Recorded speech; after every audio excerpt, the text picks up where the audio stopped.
Hello and welcome to Network. My name is Spumelele Zondi with your technology and social media news. Remember that if you want to be a part of this tech conversation, you can find us on SABC Network on Facebook, Twitter and Instagram. It's newsnetwork@sabc.co.za on email. We are also running a Twitter poll. We're asking you what you think of the new Facebook device and if you think your information is secure over there. Here's what's coming up in the program. President Cyril Ramaphosa says tech innovation needs investment. He says this is important in the fourth industrial revolution. We see new tech showcased at the Electron Components and Consumer Electronics Show. And our discussion is on Global Entrepreneurship Week. Yoko CEO Marcello Sherma is in studio for that one. Hello and thank you very much for joining me, Marcello. Thanks for having me. How are you? I'm all right. Now, how important is Global Entrepreneurship Week? Well, it's super important because it helps highlight the importance of entrepreneurship, not just around the continent, but around the world. And I think it empowers more people to go do their business. So it's all great. Right. Hold that thought. We will have that discussion later in the program. But first, let's start with your technology and social media news.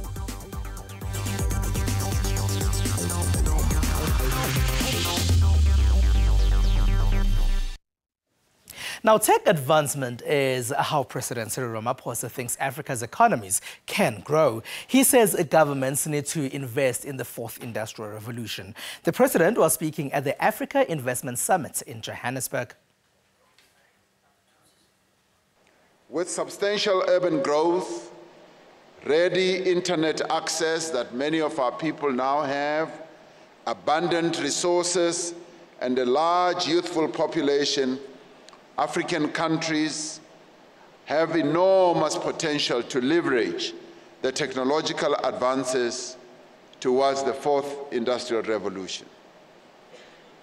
They have the potential to forge a new world of work that fosters innovation and entrepreneurship. To realize this potential, Africa needs to invest in the skills and capabilities and well-being of its people. Africa needs to empower its youth. It needs to also empower its women so that they can fuel the growth that we are bound to have on our continent. Remember a time when we were all surprised by Michael Jackson's coming back to life and giving a live performance. That was done through a hologram. That technology can now be used by just about anyone, especially in the marketing sector. We went to the expo that showcased some of what's cool and new in the tech space. Holograms once seemed like something that can't be accessed by everyone. Now many can. These technologically advanced billboards can make anything appear as if it's floating up in the air.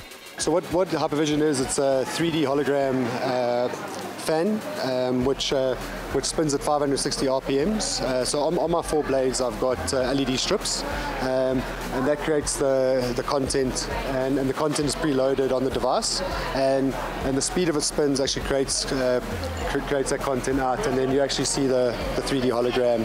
3D advertising, really fantastic. We've got exclusive rights for South Africa. Fancy tech that some only saw on TV in the past is now all real.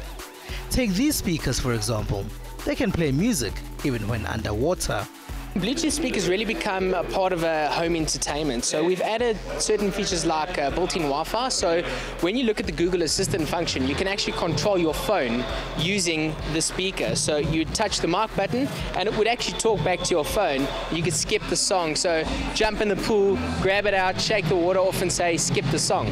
Really cool functions that make it a foolproof speaker for not only kids but for day-to-day life. All of this was on show at the Electron Components and Consumer Electronics Summit. There was also the usual, like these drones. They have many uses, which include the film industry, farming and defense. Their distributors say we need to be careful when flying them. For private use, definitely it's possible. You just obviously take into account common sense. Don't put people's safety in danger, private property and that kind of thing. But otherwise, for personal use, it's 100% fine to use it. All of these technologies aren't difficult to find in South Africa now. Now, video-on-demand services are how we consume a lot of content nowadays. We've heard about Amazon and Netflix in the United States of America, which we can also access here. South Africa also has a TV to go as well now. The rise of online streaming services such as Netflix and Amazon TV has dramatically changed the media habits of South Africans, especially young adults. Many people are now turning to online streaming services because they are cheaper and more convenient than traditional TV. Currently, we do look at the easy, simple methods, the channels that we have, which can allow you to just reach the mass and the cheap ones at the current moment, because we are not producing anything that is at very high quality that you can get to where you can have paid viewers to actually view them. So we do use YouTube mainly, and then you do have other stations, other channels which are very much for artists and just to connect. Football legend Jomosono says he is also entering this space with his new TV2 Go. I was involved with a trekking company, and if you recall, last month I also introduced a gun tracker in the country. And my concern really to get involved in this company was that I was more worried about the legends vanishing. You know, you play for 20 years, you give your best, and then after some time, the people of South Africa have forgotten about those players like Ace and Sweleng, Teenage Dada, you know, Jomosono, they just vanish. They say their video comparison technology allows TV2 Go to deliver shows, movies, and documentaries even over slow connection areas. We launch 150 channels. Most of them is content that we aggregate from the internet, and we have local radio channels and TV channels that we combine to the internet TV and the regular TV in the same platform. So you using the same platform, you can use it on the smart TV, your PC, your tablet, on any device anywhere, connected to the Wi-Fi. In Africa, the challenge they might still have is the cost of data and changing mindset of people, as millions still prefer their content to come from traditional podcasters. It's SABC Network on Facebook, Twitter and Instagram. News Network at sabc.co.za. Remember that we have a poll asking if you trust the new Facebook portal device. Now, at Unati_007 says he doesn't trust Facebook anymore as he's been hacked twice. After the break, we chat about Global Entrepreneurship Week with Machelo Sharma, who is the CEO at Yoko. Stay with us.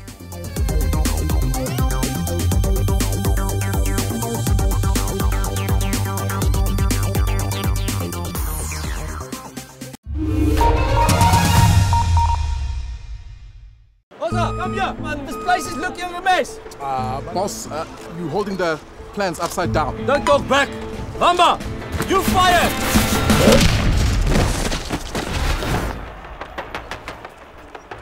Unfair dismissal. Let Clientele Legal tackle your labor issues for you. We have tough, professional lawyers standing by to assist you 24 hours a day. SMS DEFEND to 32281 and we'll call you back.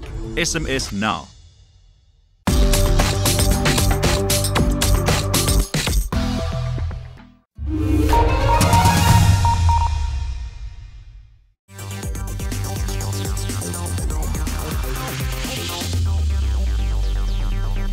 It is SABC Network on Facebook, Twitter and Instagram. News Network at sabc.co.za on email. Thank you very much for joining us. Now, Cameroon gaming stars become business superheroes despite challenges.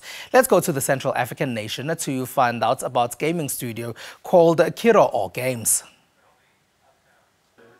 Kiro Games, one of Cameroon's most successful digital startups, has grown into a major player despite numerous infrastructural obstacles and a commitment to draw on local mythology and culture for inspiration. It's the biggest industry today. It's even bigger than cinema, actually. And we wanted to be part of it and to bring the African culture in this industry, in this world. Founded in 2013, Kiro Games has grown to become Central Africa's first major video game studio. However, despite its unique selling point as an African company producing culturally relevant video games, the gaming company struggled to raise money at the start. The greatest challenge we had to face were the financing of the studio to begin with, and we also have technical challenges like, there are no specific studios for making video games here in Cameroon, so we had to learn everything from ourselves. Unlike neighboring states, Cameroon has been relatively stable for decades, but is blighted by poor infrastructure and lacks the vibrant startup scenes found in countries like Kenya, Nigeria and South Africa. Kiro founders have now set up an entrepreneurs training program that aims to share the company's pioneering approach, invigorate the country's business community and combat unemployment. Now, earlier in the program, we also heard President Cyril Ramaphosa talking about tech innovation. Africa's entrepreneurs are constantly using these technologies to come up with new businesses. They face a lot of challenges, but many push on until things work out for them. November 12 to 18 is known as Global Entrepreneurship Week. Now, joining me in studio is Marcelo Schirmer, who is Head of Expansion at Yoko, to discuss this. Hello, and thank you very much for joining me, Marcelo. Thank you. Good for having me. Now, Marcelo, what are some of the challenges in Africa when it comes to people starting up businesses? I think entrepreneurs across the continent face a lot of different challenges, right? I think you have a lack of infrastructure. So in some cases, internet is not as fast as you would know, or the infrastructure is not as well developed as you would want it. Funding is a big challenge for entrepreneurs. Getting the idea off the ground, finding the right talent is a big challenge. Finding the people that can kind of work with you on making the business happen. These are all things that I've seen happen across the continent in the almost 20 or so countries that I've visited. What's the problem with finding the right talent? Well, so especially in a startup, right? You want to have people that believe in your vision, believe in your dream, but also have the skills to make it work. And unfortunately, there's a big competition for talent where people go often into big corporates or into the government, which generally pays better than a startup, for example. So you're basically competing in the talent market with the banks and the governments and the big companies. And that's often a challenge when you're a startup and you don't have the funding to pay the salaries of a big company. So I suppose what you're saying is that people either work for a startup or get into entrepreneurship because they can't find employment.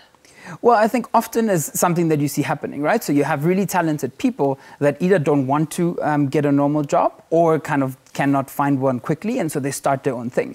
And so you see a lot of energy coming from that, where people just take their matters in their own hands and build a business. But as soon as employment comes, they can abandon the startup and move in the other direction. I don't think it's always how it happens. So you have it sometimes. Sometimes you have people kind of doing consulting gigs on the side to finance the startup. So you see that happen a lot, where people kind of work on 4 or 5 contracts and then their own startup on the side. So there's different models. But I think the entrepreneurs at heart, they would always go and do their own business, no matter what employment offer comes. But obviously there are countries that are doing it right. Yes, absolutely. Yeah. What are those? So on the continent, I think if you look, for example, at the funding landscape, so the money that's coming into the continent funding startups, South Africa, Kenya, Nigeria are the countries that are consistently raising the most money and kind of bringing out the biggest tech companies.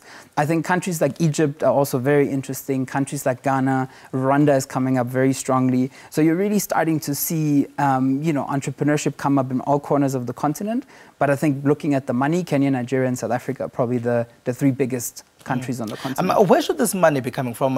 We do know that, for example, Jack Ma, the founder of Alibaba, has opened an innovation center in Rwanda, in Kigali. Should the money then be coming from outside, or should it come from within the continent? And what do funders often want as well when they choose which startups to fund? Yeah, so the money, right now, the majority of the money is coming from outside of the continent. So there's a lot of investment funds incorporated in the US or in Europe or in Asia that come and invest on the continent. But I think I would see it more as it's setting the example so that then local funders can get the confidence and come in as well. I don't think that you can fund, an African startup ecosystem only with money from abroad. So I'm very excited to see more and more local investors come in as well.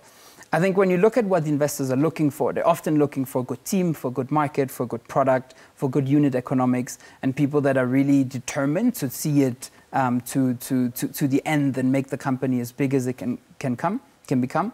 And that's really what investors most of the time ask for. President Cyril Ramaphosa at the Africa Investment Summit did urge Africans with money, African billionaires and millionaires, to start looking at tech innovation on the continent.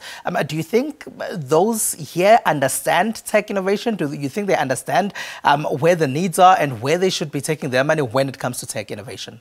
So the billionaires that we often see have made money in very traditional industries, right? So I don't think that technology is necessarily kind of the easiest leap for them. But I think, where they're coming in with the experience of building a business with the money, and then they can support people that understand technology. So I think it's a very good relationship. That could be put together if you have the billionaires of the continent investing into the future billionaires of the continent. And I really hope that this happens more and more.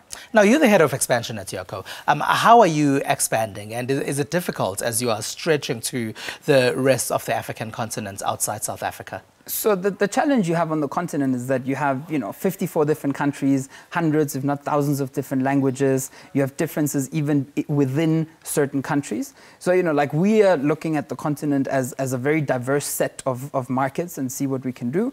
At the end of the day, we believe that there's a massive opportunity on the continent, right? Economies across Africa are predominantly driven by SMEs, predominantly driven by small businesses, predominantly driven by entrepreneurs. And we really believe that we can make a difference there across the continent, but it will have to look a little bit different from country to country. And is Global Entrepreneurship Week important now? Global entrepreneurship is really important. I think I've attended many of them. It's a really good way for people to meet each other, to get exposed to new ideas, to build connections, and also just to show to the world that entrepreneurship is important. And it's a really important pillar of economic growth across the continent and across the world. Machelo Sherma, thank you very much for joining us. Thank you so much. All right, Machelo Sherma there is head of expansion at Yoco. Now, this week, we also caught up with a reality TV show star, Crystal K. She told us what her favorite technology is.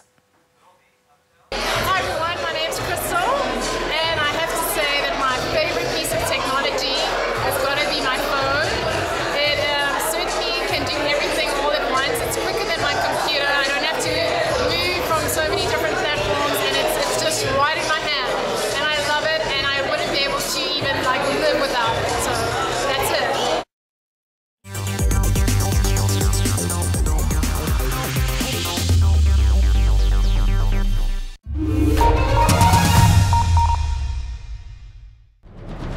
We probe. His bone crushed on 3 places, so he said, well, we're gonna have to amputate. And I was like, what? We confront. This young girl was abducted when she was 16. She was sold off by her older sister. Now, in grade 11, she has 3 children. And we expose.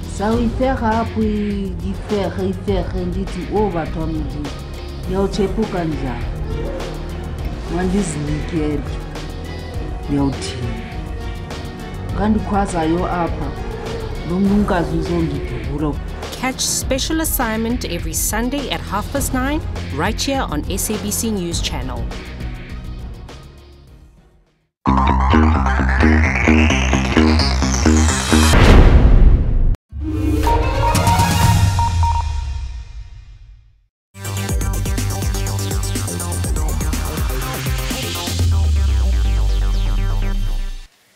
It's SABC Network on Facebook, Twitter, and Instagram. News Network at sabc.co.za on email. Now, Samsung has unveiled its foldable phone and hasn't released the data for the official launch of it. And device Vatican expert urges a press to get online. These are some of the tech stories that made tech headlines in the last week.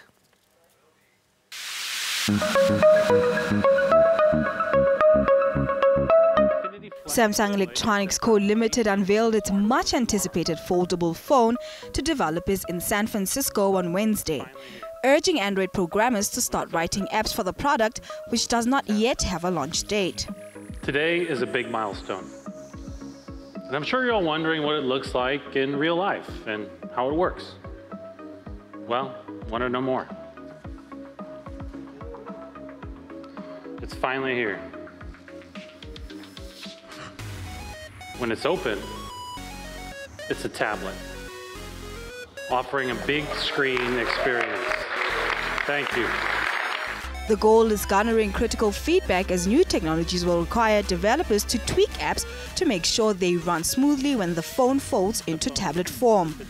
The early look for developers also underscores a new level of caution in product planning after a costly recall for its fire-prone Galaxy Note 7 in 2016. It is stunning. And now heading over to Portugal. Priests should get online if they want to connect with people who may no longer attend church but can still be reached via social media, the Vatican's digital experts said on Tuesday. We do recognise, of course, there is the danger that sometimes in social media we're only talking to ourselves, or we're only finding people who agree with us. And one of the really things we're trying to encourage is people to see in social media the possibility of actually meeting and encountering, that is kind of meeting at a deeper level, people who are maybe quite different from themselves. And Pope Francis has this huge commitment where he says we have to build a culture of encounter, a culture where people coming from different backgrounds, coming from different economic possibilities, coming from different races, learn to discover their common humanity and respect one another. It was the Irish Bishop's second year at the annual Web Summit, Europe's biggest technology conference, which this year brought together 70,000 entrepreneurs and guests, including UN Secretary General Antonio Guterres.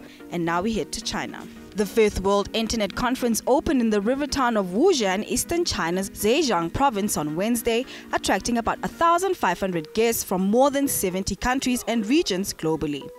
President Xi Jinping sent a congratulatory letter to the event. The world is going through a broader and deeper science and technology revolution and industrial transformation, Xi said in the letter. The conference is themed on creating a digital world for mutual trust and collective governance towards a community with a shared future in cyberspace.